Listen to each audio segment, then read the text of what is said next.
Сәлем достар, менің тұрақты клиенттерім. Бүгін мен сіздерге дыбысты жасауға арналған заттар көрсететін боламын. Дыбысты жасауға ең қажетті заттар және де олардың ең сапасын қайдан аламыз. Сол жайлы видео болады. Видеоды соңына дейін қарап, лайк басып, комментарий жазуды ұмытып кетпеңіз.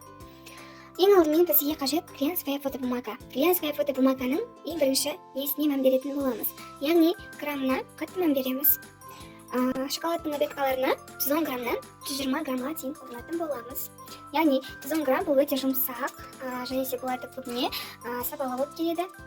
Фирмалар қатты маңызды емес, тек граммдарына мән береміз. Кейбір жерлерде граммдарын дұрыс көрсетпейді, яғни көп қолданбайтын болғандықтан өтірік қоя салуы да мүмкін. Сол себепті мұқият алатын кезде қарап алыңыз.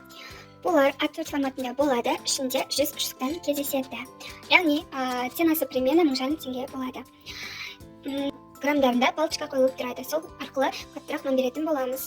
Жайларда мынандай әдемі бомбонеркалар жасау үшін қолданатын боламыз. Бұлардың ішінде зат тұратын болғандықтан кемі 190 граммнан 260 граммға дейін қолдансақ болады. Қаттырақ болуы қажет. 260 граммнан 300 граммға дейінгі глянцевый фотобумагаларда кездесетін болады. 300 граммдық глянцевый фотобумаганы біз мынандай әдемі бокстарды салуға арнайы қорап жасау үшін қолданатын боламыз. Бұлар өте қатты болуы қажет, себебі мұнда біз қаншама бокстарды осының ішіне салатын боламыз. Осындай әдемі бомбонеркаларды менің телеграм-каналымда мен сіздерге тегін шаблондарын беретін боламын. Немесе менің WhatsApp нөміріме жазып каналыма тіркелсеңіздер де болады.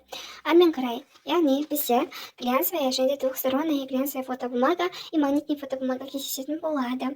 Двухсторонняйға екі жақты карталарды жасасақ та болады. Видеоның екінші бөлімі. Яғни мұнда мен сіздерге қандай заттар қажет болады, сонымен бөлісетін боламын. Бірінші бізге сызғыш қажет болады. Сызғыш арқылы біз өлшеп қиятын боламыз. Екінші қайшы, яғни кез келген қайшы түрі болады. Главный өткір болса, сосын ұзынырақ, үлкенірек болғаны жақсы. Содан кейін бізге канцелярский нож қажет болады. Бұлардың бағасы кемі 150 теңге болады. Канцелярский дүкендерден ала аласыздар. Бұнымен шетін, мынандай бомбонеркалардың шетін осымен бірінші кішкене бастырып өтіріп, шеттердің шықырын шығарып алсақ болады. Сосын бұны қатты басудың қажеті жоқ, қиып жіберу де мүмкін. Келесі бізге клей қажет болады. Клей арқылы біз шеттерін клейлейтін боламыз. Клей алғанда дәл осындай глянцевый түрін алсаңыздар өте жақсы. Сосын бізге дәл осындай әдемі ленталарымыз қажет. Ең ходовой ленталардың бірі қызыл және де көк, осы екі түрінен алып қойсаңыздар, барлық түріне кете береді, қысқа және де ұлға. Ең қажетті түс ол бізде әрине ақ түс. Ақ түсті біз барлық түріне қолдансақ болады. Ленталарды осы үшеуі өте қатты маңызды. Осы үшеуін алып қойсаңыздар тіптен жақсы. Сосын бізге горящий клей қажет, яғни істік клейіміз қажет. Бұл арқылы да біз бомбонеркалардың шеттерін жапсыратын боламыз. Сосын бізге клей қажет, стеклерінде бізге тигізетін көмегі орасан зор. Андағылықта біле жатасыздар.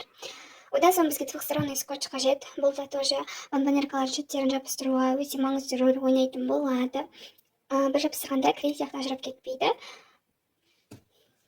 Теракол қажет болады. Мен сізге осы видеоның бетінде шығаратын боламын. Тераколдың тесігі қатты үлкен болмау қажет, себебі лентаны өткізген кезде лентамыз көрініп қалуы мүмкін. Канцелярский нождың орнына күртшік қолдансаңыздар да болады. Ол да тоже жақсы өткізіп кесіп беретін болады.